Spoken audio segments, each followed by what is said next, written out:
I'd say probably fair to say that we are the most diverse publicly traded commercial real estate company in the country. There's very little in commercial real estate that we don't do.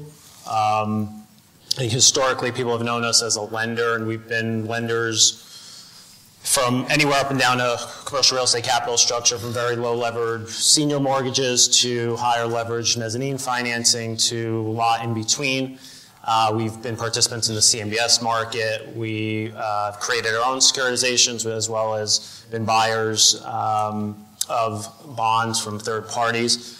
In addition to that business, we own a lot of real estate. Our current real estate portfolio is about $2.6 billion, and that encompasses a wide range of commercial real estate assets we have healthcare portfolios, apartments, manufactured housing, net lease, hotels, land, and retail. So it's a pretty diverse business that we have. And on top of the actual ownership of assets, we have our own broker-dealer, and we've been growing our asset management business predominantly through sponsoring non-traded REITs, where we just recently completed a $1 billion capital raise, and we're in the process of raising a little under $3 billion in 2 products right now. So it's a pretty diverse business, I think, somewhat unique in the public markets, where I think you see companies more frequently that are very more narrowly focused than I think our business has been. Right. Okay. So what led to the decision to invest in real estate secondaries, and why do you believe it's such a good investment? Well, I think for us, it's part of our business, and part of the diversity is we can play in different parts of commercial real estate, and we've always been opportunistic, and I think we look to take advantage of what we see as inefficiencies in the market. And it's not so much taking advantage of inefficiency, but it's really spotting an inefficiency and trying to create a investment opportunity that works for everybody involved. Right. And I think here what we noticed, probably about more than a year ago now, is you have a market in the real estate secondary business that's largely inefficient. We got the sense that there are a fair amount of parties looking for liquidity in their positions, and yet the transaction volume was not nearly what you would expect, given the magnitude of the positions and the desire of LPs to get liquidity for a variety of reasons. And so we spotted that and spent a fair amount of time looking at the overall business, seeing trends, seeing where we are in the overall commercial real estate environment, and ultimately looked at it and said, while there are participants in the market, we feel like there's a meaningful competitive advantage being public, because our capital is permanent, and our cost of capital is probably lower than a typical private equity fund would be. Sure. So I think the combination of that and our ability and willingness to be thoughtful, constructive, we'd like to think reasonably creative in our approach to investing and helping LPs think through solutions. And that's why the 2 larger transactions that we've done have not been straightforward, in that we just bought an interest at a certain discount to an NAV. They've both had a fair amount of nuanced structure associated with it, which was really trying to create a situation where we're happy with the returns we're getting, but at the same time, I'd say equally as important is that the seller, in the first case was TIAA-CREF, the second the state of New Jersey, we achieved their objectives as well. And I think if we could create these kind of win-win scenarios, that's an ideal situation. I think I think there's more of that out there. Sure. Maybe you could give people a sense of what you did with your first deal with TIAA-CREF. Could you describe how that deal came about to start? Sure. I think TIAA-CREF was somewhat of a unique situation, that they the transaction, it's probably worth just talking about the structure for those people Sure. that aren't familiar with it, but Sure. we didn't buy the entire interest from TIAA-CREF.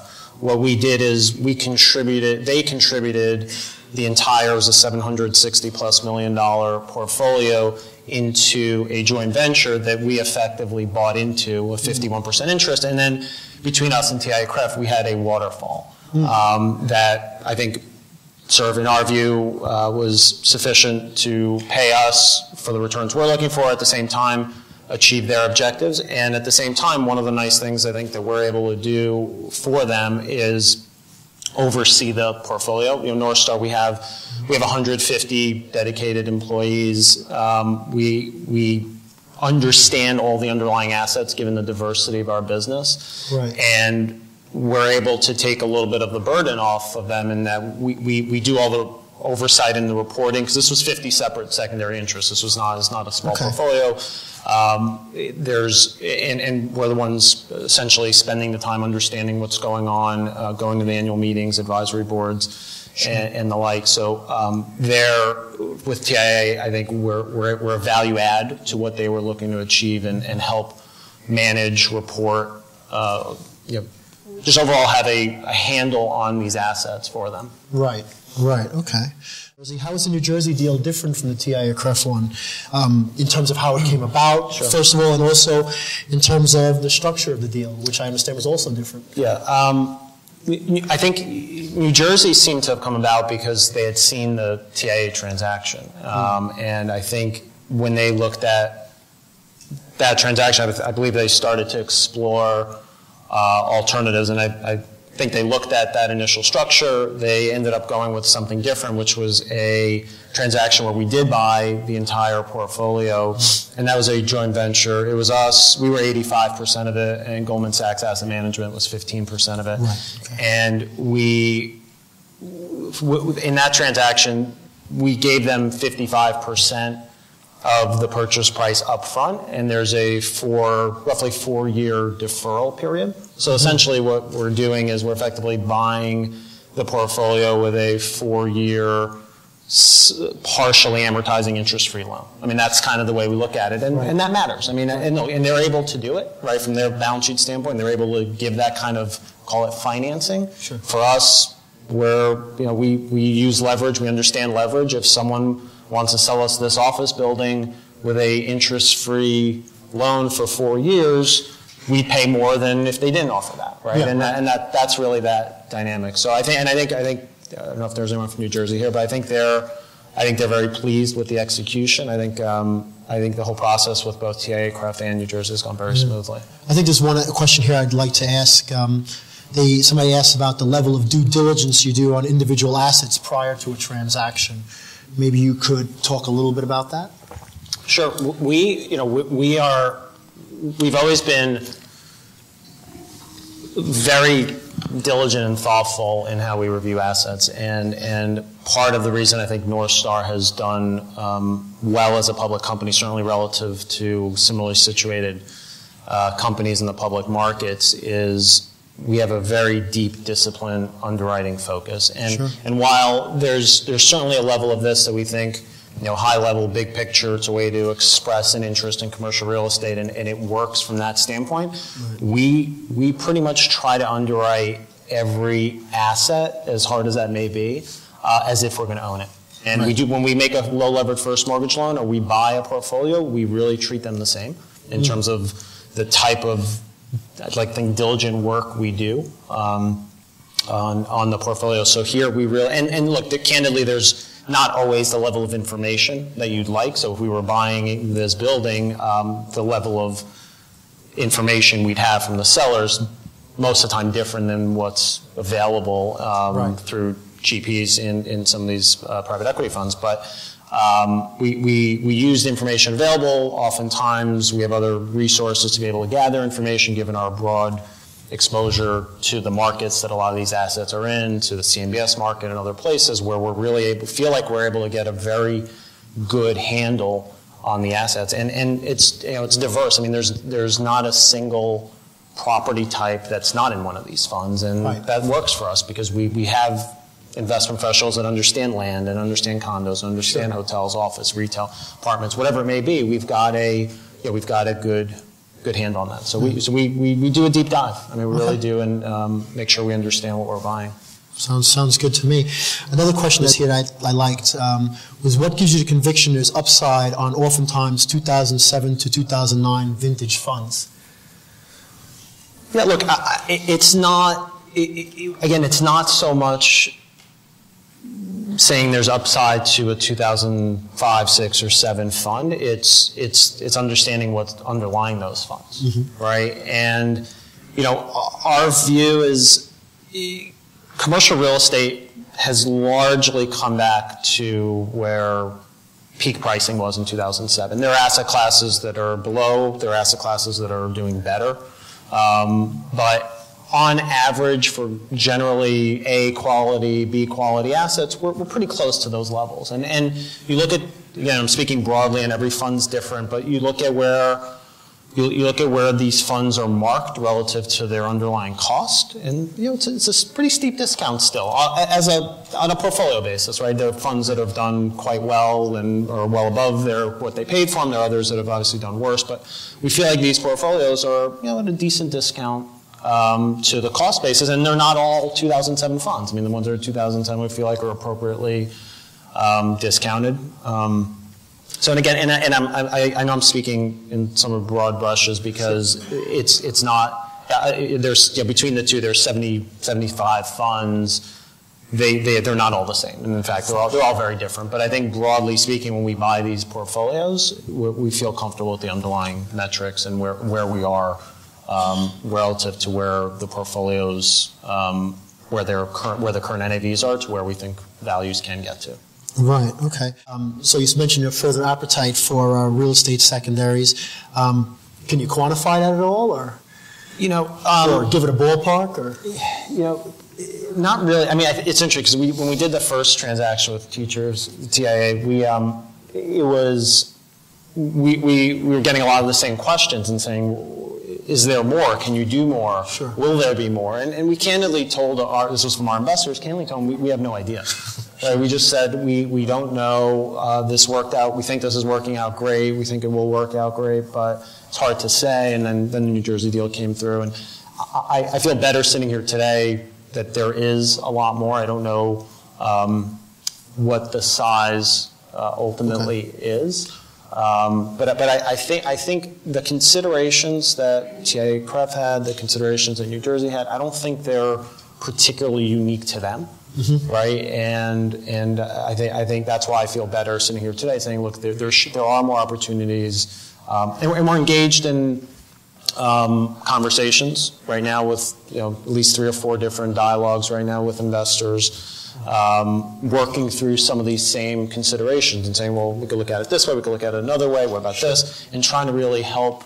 And everyone's got a different agenda, different needs, and we're really trying our best to work through those. And then I think in terms of the size, capital, and do you have the capital to do a lot more? And I think there are times when we've learned over the last 9, 10 years being public where it's not as fun.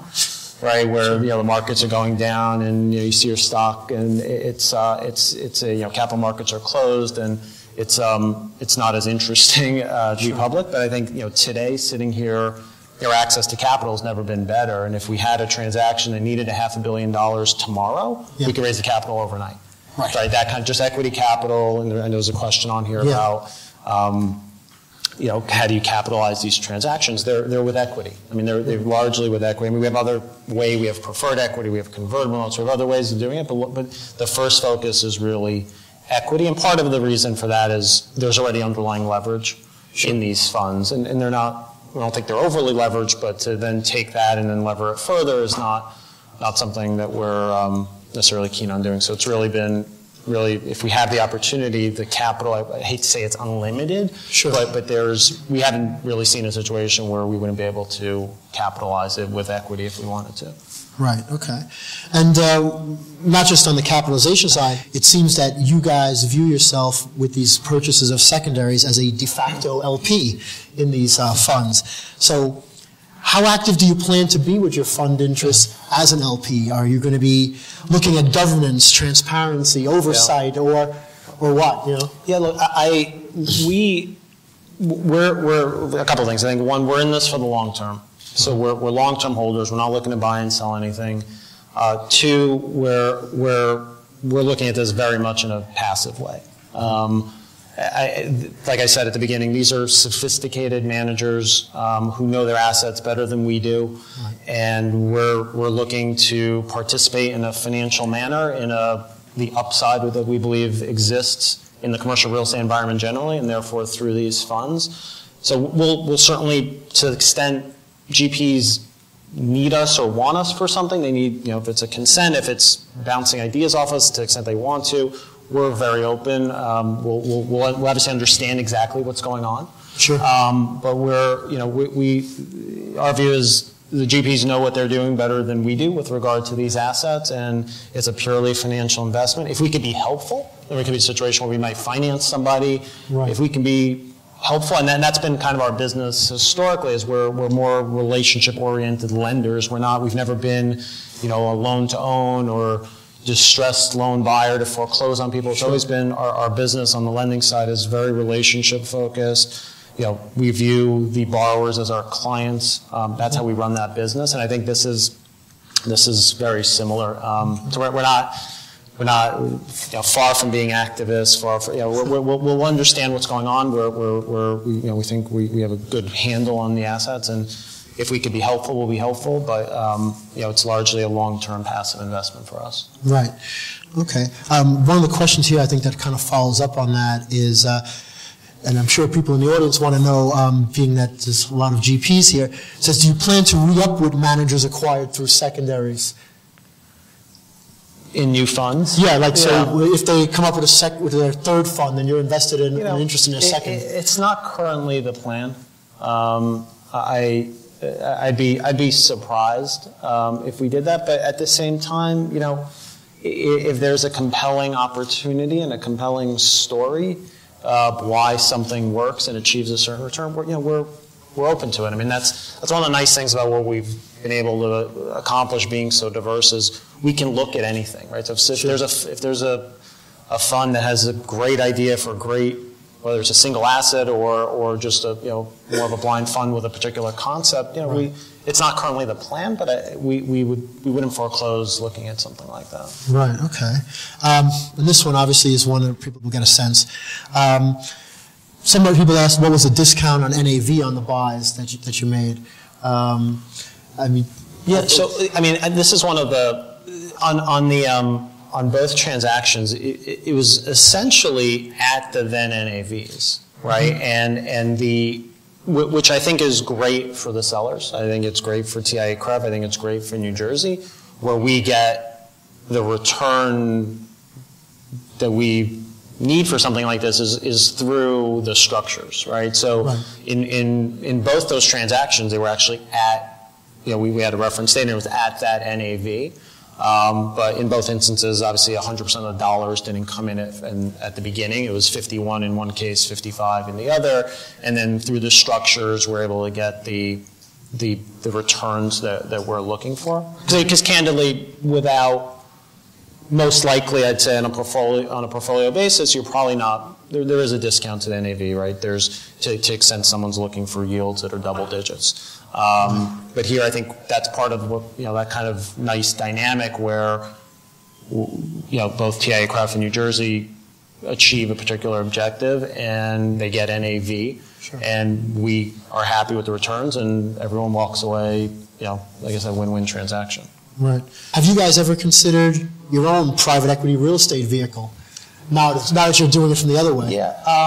We said this actually publicly on our last earnings call, and the answer is yes. And the reason for it was not because we said we want to start raising money privately, because we have plenty of access to capital, both from retail and the non-traded business, from the public markets. But when we did these transactions, the amount of calls we got from investors saying, hey, well, we saw Goldman, kind of let Goldman in for a small piece. Could we could we participate? Could we? And it was just the amount of inbound traffic from people we know saying, we really like this transaction, we'd love to be able to participate, got us thinking and saying, maybe if the opportunity is really big and, and we are growing an asset management business and, maybe there is an opportunity to have some capital raised privately for this, but it would probably look different, I think, than your traditional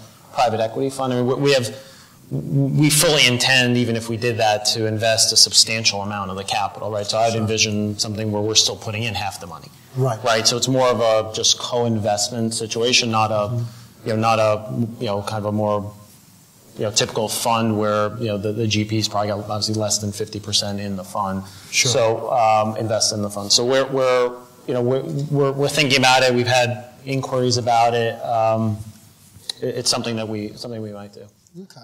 And then, how do you see the broader real estate market today, and what opportunities do you like out there? We're like I said, we're pretty constructive. I think so. We see we see a lot, right? I mean, I think we get a view of lots of different property types. I think as a lender, I think there's a long-term opportunity. There's depending on who you ask, there's over $2 trillion of mortgages coming due in the next 5-6 years. As somebody has a deep credit discipline underwriting team, origination team, I think there's a long-term broad opportunity as a lender across commercial real estate. And I think you look at a lot of the participants that made a lot of those loans, whether it's the CMBS market, which was peaked at $250 billion, and today might be $80 billion of issuance, whether it's local banks, because of capital rules have to can't invest as much or can't loan as much in commercial real estate. I think there's a big opportunity there, and then I think there's on more of the ownership side. I think our second non-traded REIT's a healthcare focused REIT, healthcare real estate. So we certainly like that opportunity. We've been very active in manufactured housing over the last 12-18 months. We own about $1.3 billion of that.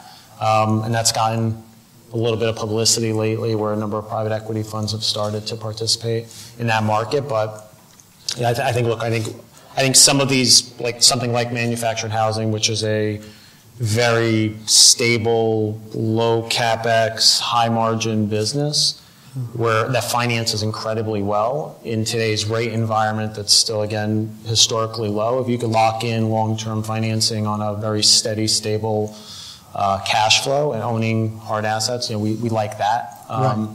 So there's a lot that we are positive on across commercial real estate. Okay, great. If there's one final thought that you had that you want people in this audience to take away from this event and from our little conversation here, what would it be? That's a good question. We've touched on a lot of topics. Part of this is it's good. I think it's helpful introducing NorthStar to an audience that may be less familiar with us. Obviously, public markets are certainly more familiar. And I think the one takeaway is these are good transactions for everybody. Right? There's clear need for liquidity. We're able to provide the liquidity. We're able to do it, I think, in a thoughtful, open manner. Sure. And I think that's how this should work. I think we're not that distressed buyer. That's not what we're doing here. This is I hate to keep repeating this, but it's a win-win situation, and that's what makes this work, and that's why we think it's compelling for us, it's compelling for sellers, and I think long-term, that's why I think there's more opportunities for it. Great. Thank you so much, Al. I appreciate your time. Thank you. All right.